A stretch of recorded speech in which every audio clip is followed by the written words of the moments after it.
എൻ്റെ പേര് ജോസ്. ഞാൻ തിരുവനന്തപുരത്തു നിന്നാണ് വരുന്നത്.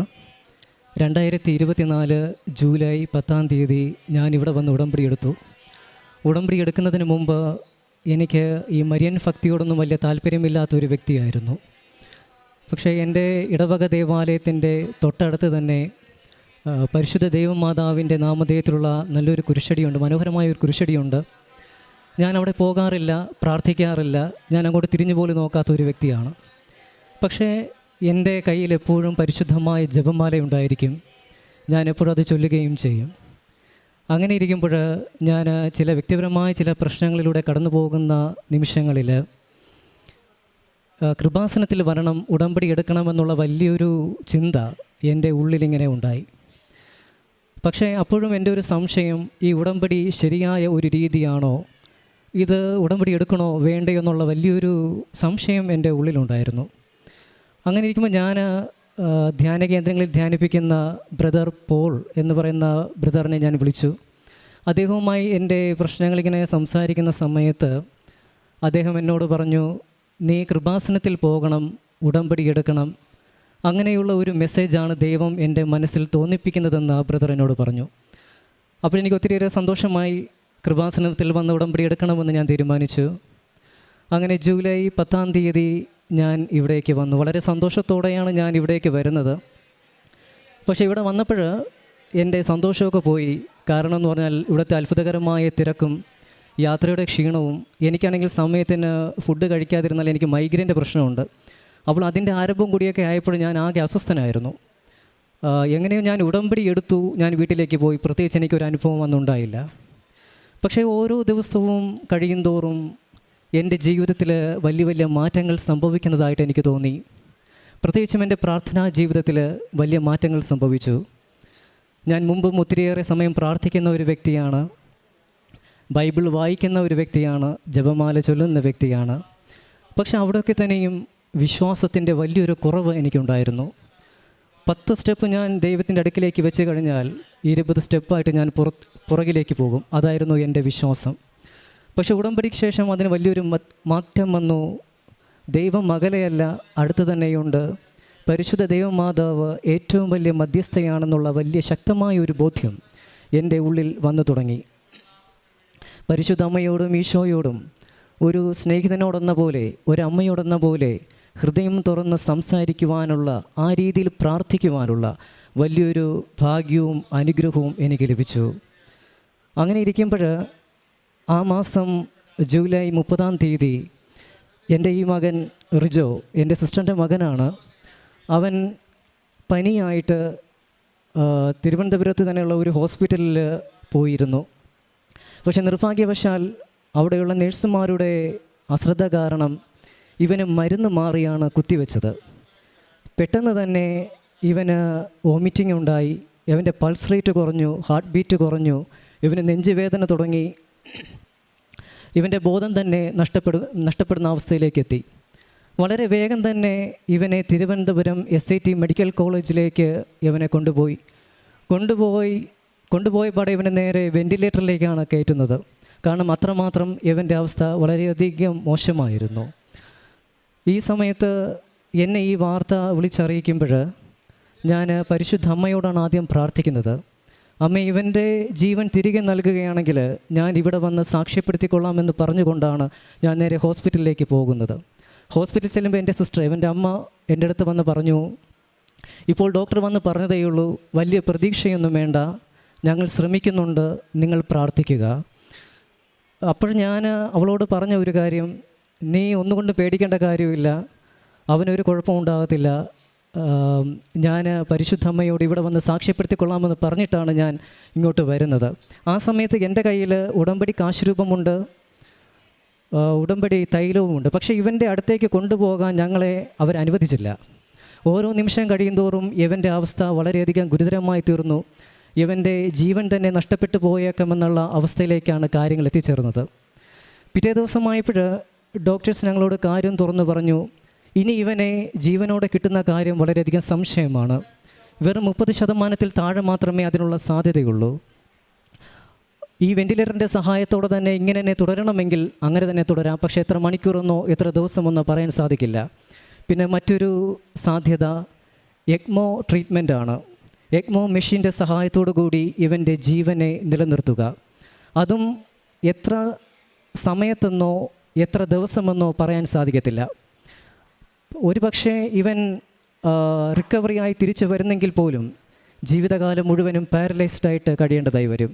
ഇതൊക്കെ വെറും ഒരു സാധ്യത മാത്രമാണ്.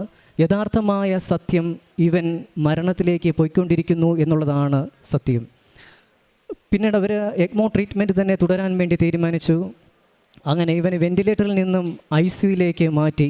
ICUയിലേക്ക് മാറ്റുന്ന സമയത്ത് ഞങ്ങളുടെ ബന്ധുക്കളെ എല്ലാവരെയും ഇവനെ കാണിച്ചു. കാരണം ഈ പകുതി ജീവനോടെ പോകുന്ന കുഞ്ഞ് ഇനി ഒരിക്കലും തിരിച്ചു വരികയില്ലെന്ന് അവർക്ക് തന്നെ അറിയാമായിരുന്നു. അങ്ങനെ ഇവൻ്റെ എക്മോ ട്രീറ്റ്മെൻറ്റ് സ്റ്റാർട്ട് ചെയ്ത് തുടങ്ങി. പക്ഷേ പ്രതീക്ഷിച്ച വലിയ പുരോഗതിയൊന്നും ഉണ്ടായിരുന്നില്ല. ഏതാണ്ട് ഇതേ സമയത്ത് തന്നെയാണ് കേരളത്തിലെ പ്രമുഖ പത്രങ്ങൾ ഇവൻ്റെ വാർത്ത റിപ്പോർട്ട് ചെയ്തു. മരുന്ന് മാറി കുത്തിവെച്ച് കുഞ്ഞിൻ്റെ അവസ്ഥ വളരെയധികം ഗുരുതരമായി തുടരുന്നു എന്നുള്ള വാർത്ത കേരളത്തിലെ പ്രമുഖ പത്രങ്ങൾ റിപ്പോർട്ട് ചെയ്തു. പ്രമുഖ ചാനലുകളിൽ ഇവൻ്റെ വാർത്ത വന്നു തുടങ്ങി. അതിനുശേഷമാണ് പലരും ഇവൻ്റെ കാര്യങ്ങളെക്കുറിച്ച് അറിയുന്നത് തന്നെ. പക്ഷേ ഏതാണ്ട് ആ സമയത്തൊക്കെ ഞങ്ങൾ ഒത്തിരിയേറെ മാനസികമായ സമ്മർദ്ദങ്ങളിലൂടെ കടന്നുപോയ നിമിഷങ്ങളും കൂടിയായിരുന്നു. സംസ്ഥാന മനുഷ്യാവകാശ കമ്മീഷൻ നേരിട്ട് കേസെടുക്കുന്നു. പോലീസ് എൻക്വയറി നടക്കുന്നു. ഉന്നത ഉദ്യോഗസ്ഥരൊക്കെ ഹോസ്പിറ്റലിലേക്ക് വരുന്നു. മീഡിയാസിൻ്റെ ഒത്തിരിയേറെ സമ്മർദ്ദം, അതുപോലെ തന്നെ രാഷ്ട്രീയപരമായ മുതലെടുപ്പിനുള്ള സമ്മർദ്ദം എല്ലാം കൂടിയായപ്പോൾ ഞങ്ങൾ ആകെ മാനസികമായ ഒരു തകർന്ന അവസ്ഥയിലായിരുന്നു. പൗലോസ്ലീഹ പറയുന്നത് പോലെ പുറമേ മത്സരം, ഉള്ളിലോ ഭയം. ഇത് തന്നെയായിരുന്നു ഞങ്ങളുടെ അവസ്ഥ. എല്ലാവർക്കും വേണ്ടത് ഇവൻ്റെ വാർത്തയായിരുന്നു, പക്ഷെ ഞങ്ങൾക്ക് വേണ്ടത് ഇവൻ്റെ ജീവനായിരുന്നു. ആ സമയത്ത് ഒത്തിരിയേറെ പേര് ഇവന് വേണ്ടി പ്രാർത്ഥിച്ചു. വ്യക്തിപരമായും കൂട്ടായ്മയായിട്ടും ഒത്തിരി പേര് ഇവന് വേണ്ടി പ്രാർത്ഥിച്ചു. ഏകദേശം 10ഓളം പള്ളികളിൽ ഇവന് വേണ്ടി പരിശുദ്ധമായ കുർബാന അർപ്പിക്കപ്പെട്ടു. മതവ്യത്യാസമില്ലാതെ, സഭാവ്യത്യാസമില്ലാതെ പലരും ഇവന് വേണ്ടി പ്രാർത്ഥിക്കുവാൻ തുടങ്ങി. ആ സമയത്തൊക്കെ ചെറിയൊരു മാറ്റം വരുമെങ്കിൽ പോലും ഒരിക്കലും അപകടനില തരണം ചെയ്യുന്നതിലേക്ക് കാര്യങ്ങൾ എത്തിയിരുന്നില്ല. അപ്പോഴും ഡോക്ടേഴ്സ് പറയുന്ന ഒരു കാര്യം, നിങ്ങൾ കൂടുതലായിട്ടൊന്നും പ്രതീക്ഷിക്കേണ്ട കാര്യമില്ല, ഏത് നിമിഷവും എന്തും സംഭവിക്കും, അത് മാത്രം പ്രതീക്ഷിക്കുക.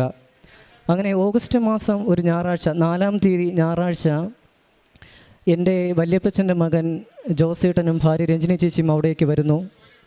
അവരെനിക്ക് ഉടമ്പടി വസ്തുക്കൾ തന്നു.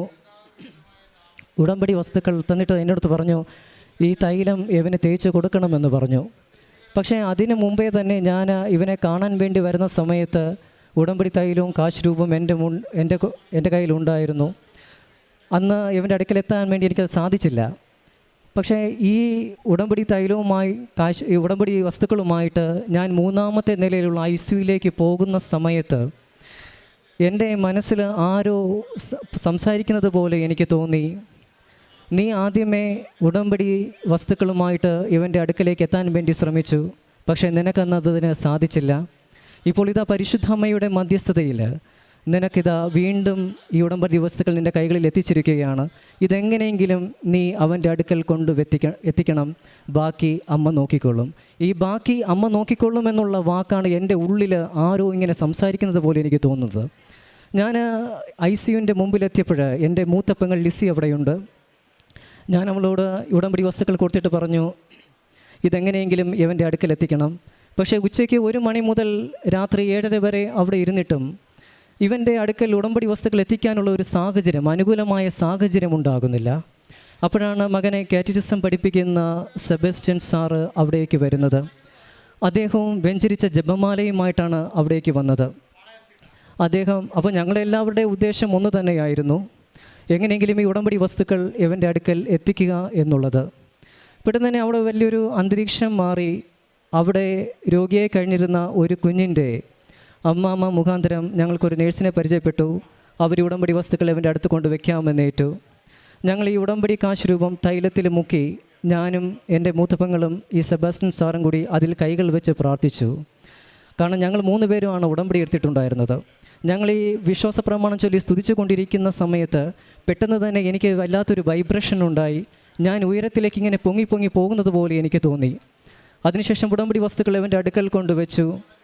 ഞാൻ ഉടമ്പടി ഉപ്പ് ICUവിൻ്റെ മുമ്പിലൊക്കെ വിശ്വാസ പ്രമാണം ചൊല്ലി വിതറി. ഉടമ്പടി തൈലം കൊണ്ട് ഞാൻ ഐസിയുവിൻ്റെ വാതിലുകളും ജനലുകളും ചുവരുകളൊക്കെ തന്നെ ഞാൻ കുരിശടയാളം വരച്ചു. കുരിശടയാളം വരയ്ക്കുമ്പോൾ ഞാൻ ഒരു കാര്യം പറഞ്ഞത് ഇപ്പോഴും ഓർക്കുന്നു. പിതാവിൻ്റെയും പുത്രൻ്റെയും പരിശുദ്ധാത്മാവിൻ്റെയും നാമത്തിൽ, യേശുവിൻ്റെ നാമത്തിൻ്റെ ശക്തിയിൽ ഇനി ഒരു മരണത്തിൻ്റെ ദൂതൻ പോലും ഈ ഐസിയുവിൻ്റെ ഉള്ളിലേക്ക് കടന്നു പോകരുത്. ഇങ്ങനെ പറഞ്ഞിട്ട് ഞാൻ വിശ്വാസ പ്രമാണം ചൊല്ലി പ്രാർത്ഥന അവസാനിക്കുമ്പോൾ എൻ്റെ ഉള്ളിൽ നിന്നും വലിയൊരു ഭാരം ഇറങ്ങിപ്പോകുന്നത് പോലെ എനിക്ക് തോന്നി. കാരണം അത്രയും ദിവസം വരെയും ഒത്തിരിയേറെ ടെൻഷനിലൂടെയാണ് ഞങ്ങൾ കടന്നു പോയിക്കൊണ്ടിരുന്നത്. അന്ന് രാത്രി ഞാൻ സുഖകരമായി ഒന്ന് ഉറങ്ങി. പിറ്റേ ദിവസം രാവിലെ ആയപ്പോൾ ഇവൻ്റെ പപ്പ എന്നോട് വന്ന് പറഞ്ഞു, ഞാൻ തിരുവനന്തപുരത്തുള്ള അത്ഭുത മാതാവിൻ്റെ പള്ളിയിൽ പ്രാർത്ഥനാ സഹായത്തിന് വേണ്ടി വിളിച്ചിട്ടുണ്ടായിരുന്നു. പക്ഷെ അവിടെയുള്ള ഒരു ബ്രദർ എന്നോട് പറഞ്ഞത്, മകൻ്റെ കാര്യത്തിൽ വലിയ പേടിയൊന്നും വേണ്ട, പരിശുദ്ധ അമ്മയുടെ വലിയൊരു സാന്നിധ്യം അവൻ്റെ അടുത്ത് ഉണ്ട് എന്ന് അദ്ദേഹം പറഞ്ഞതായിട്ട് പറഞ്ഞു. അപ്പോൾ ഞാൻ തലേ ദിവസം നടന്ന കാര്യങ്ങളൊക്കെ അദ്ദേഹത്തിനോട് പറഞ്ഞു. ഉടമ്പടി വസ്തുക്കളൊക്കെ ഇവൻ്റെ അടുത്ത് കൊണ്ടുവച്ച കാര്യങ്ങൾ പറഞ്ഞു. അപ്പോഴാണ് അദ്ദേഹത്തിന് കാര്യങ്ങൾ മനസ്സിലായത്. അദ്ദേഹത്തിന് വലിയൊരു വിശ്വാസമായി. പിന്നീട് അദ്ദേഹം ഇവിടെ വന്ന് ഉടമ്പടി എടുക്കുകയും ചെയ്തു. അങ്ങനെ ഇരിക്കുന്ന സമയത്ത് അന്നേ ദിവസം വൈകുന്നേരം ഇവൻ്റെ എക്മോ ട്രീറ്റ്മെൻറ്റിൻ്റെ മെഷീൻ സപ്പോർട്ടൊക്കെ എടുത്ത് മാറ്റുന്ന ദിവസമായിരുന്നു. അപ്പോൾ ഞാനന്ന് വീട്ടിലേക്ക് പോകുമ്പോൾ ഒത്തിരിയേറെ ഉത്കണ്ഠ എനിക്കുണ്ടായിരുന്നു. ഹോസ്പിറ്റലിൽ എന്ത് സംഭവിക്കുമെന്നുള്ള ഉത്കണ്ഠ എനിക്കുണ്ടായിരുന്നു. വീട്ടിൽ ചെല്ലുമ്പോൾ അവിടെ കൃപാസനം പത്രം ഉണ്ട്. എപ്പോഴോ ഹോസ്പിറ്റലിൽ വെച്ച് എനിക്ക് കിട്ടിയൊരു പത്രമാണ്. ഇതുവരെ തുറന്നു പോലും നോക്കാൻ പറ്റിയിട്ടില്ല. ഞാനത് എടുത്തൊന്ന് വായിച്ചു. അതിൽ ബഹുമാനപ്പെട്ട ജോസഫ് അച്ഛൻ എഴുതിയ എഡിറ്റോറിയൽ മാത്രമാണ് ഞാനെടുത്ത് വായിച്ചത്. അതിൽ വായിക്കുമ്പോൾ അതിൽ വെളിപാട് പുസ്തകം 21-ാം അധ്യായം 4-ാം വാക്യം എന്നെ പെട്ടെന്ന് ആകർഷിച്ചു. ആ വാക്യം ഇങ്ങനെയായിരുന്നു: ഞാൻ അവരുടെ മിഴികളിൽ നിന്നും കണ്ണുനീർ തുടച്ചു നീക്കും, ഇനി മരണമുണ്ടായിരിക്കുകയില്ല, ദുഃഖമോ മുറവിളിയോ വേദനയോ ഉണ്ടായിരിക്കുകയില്ല, പഴയതെല്ലാം കടന്നുപോയി. ഞാൻ ആ വചനം വീണ്ടും വീണ്ടും വായിക്കും തോറും എൻ്റെ ഉള്ളിൽ വലിയ വലിയ സന്തോഷം നിറയാൻ തുടങ്ങി. ഞാൻ അപ്പോൾ തന്നെ ഹോസ്പിറ്റലിലേക്ക് തിരിച്ചു പോയി. പോകുന്ന വഴിക്ക് ഞങ്ങളുടെ ഒരു നാട്ടുകാരൻ എന്നോട് ചോദിച്ചു, കുഞ്ഞിനിപ്പം എങ്ങനെയുണ്ടെന്ന് ചോദിച്ചു. ഞാൻ പറഞ്ഞു, അവനൊരു കുഴപ്പമില്ല, സുഖമായിട്ടിരിക്കുന്നു. പക്ഷെ അതെങ്ങനെ പറഞ്ഞു എന്നുള്ളത് എനിക്കിപ്പോഴും അറിയില്ല. ഈ ഒരു വചനത്തിൻ്റെ ശക്തിയാലാണ് ഞാനത് പറഞ്ഞത്. കാരണം ഡോക്ടേഴ്സ് പോലും ആ നിമിഷം പോലെയും പറയാത്തൊരു കാര്യമാണ് ഞാനവിടെ പറഞ്ഞത്. ഞാൻ നേരെ ഹോസ്പിറ്റലിൽ ചെല്ലുന്ന സമയത്ത് ഇവൻ്റെ പപ്പ 2 കൈകളും വിരിച്ച് പിടിച്ചുകൊണ്ട് എൻ്റെ അടുത്തേക്ക് വരികയാണ്. ജോസെ, മകനൊരു കുഴപ്പമില്ല, മെഷീൻ സപ്പോർട്ടൊക്കെ എടുത്ത് മാറ്റിയിട്ടുണ്ട്, അവനിപ്പോൾ നല്ലതുപോലെ ശ്വസിക്കാൻ തുടങ്ങിയിരിക്കുന്നു. ഞാൻ ആ സമയത്ത് എന്ത് ചെയ്യണമെന്നറിയാതെ എനിക്ക് എന്ത് അത്ഭുതമാണ് അവിടെ സംഭവിച്ചെന്ന് ഒരു പിടിയും കിട്ടുന്നില്ല. കരയണോ ചിരിക്കണോ എന്താണെന്ന് ഒരു പിടിയും കിട്ടാതെ ഞാൻ അങ്ങനെ നിൽക്കുകയായിരുന്നു.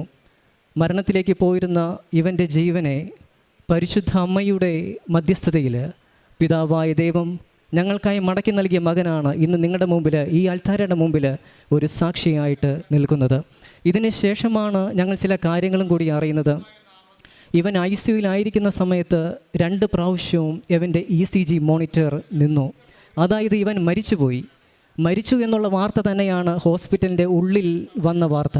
പക്ഷെ ഞങ്ങളോടത് ആരും പറഞ്ഞില്ല, ഞങ്ങളെ ആരും അറിയിച്ചതുമില്ല.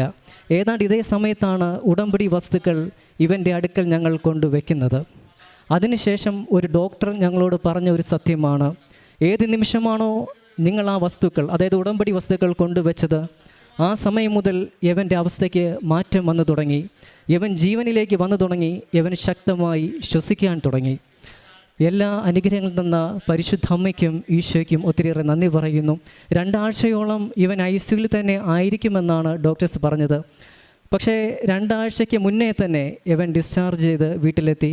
ഏകദേശം 6 മാസത്തോളം ഇവന് സമ്പൂർണ്ണമായ ഒരു വിശ്രമം തന്നെ പറഞ്ഞിരുന്നു. പക്ഷേ 6 മാസത്തിന് മുന്നേ തന്നെ ഇവൻ സ്കൂളിൽ പോകാൻ തുടങ്ങി, പള്ളിയിൽ പോകാൻ തുടങ്ങി.